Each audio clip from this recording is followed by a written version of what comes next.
I 10.000 sada igram FIFA World Ultimate Team. Da vidite moj tim sada. Samo smanjimo zvuk.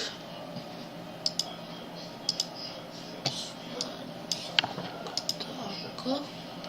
Idemo online sezons. Suarez.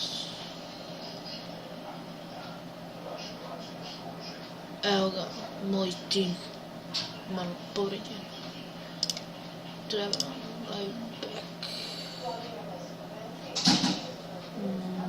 Može da prođe. I sad ćemo treba live back.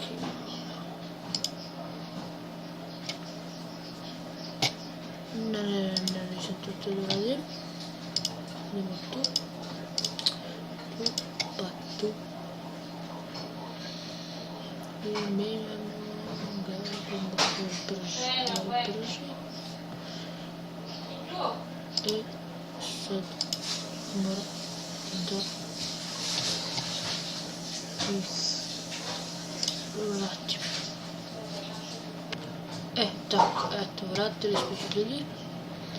To je ovaj i ovaj, pa ne, palac je isto, sad to ne treba napadač. Sad to već bilo prije. Tako. Idemo da to back ljudi. Jedan back. Uzet ćemo ovaj 2000.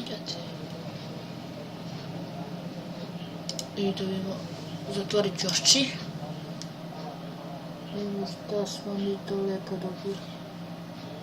Da vidimo.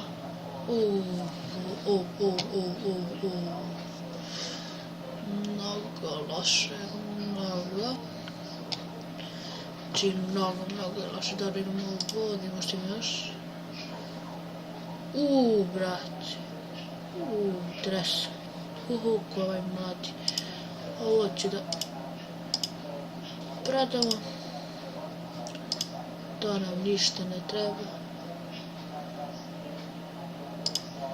Ovo nam ništa ne treba. Sve drugo ide u tim. Sve ide u tim. Tim nam se zove Inter, kao što vidite sliku. Samo izvinite što kopiram Bogdana. I ljudi, kao što vidite, posle ide jedna epizoda, igramo malo, pa se vidimo. Završavamo. Ćao!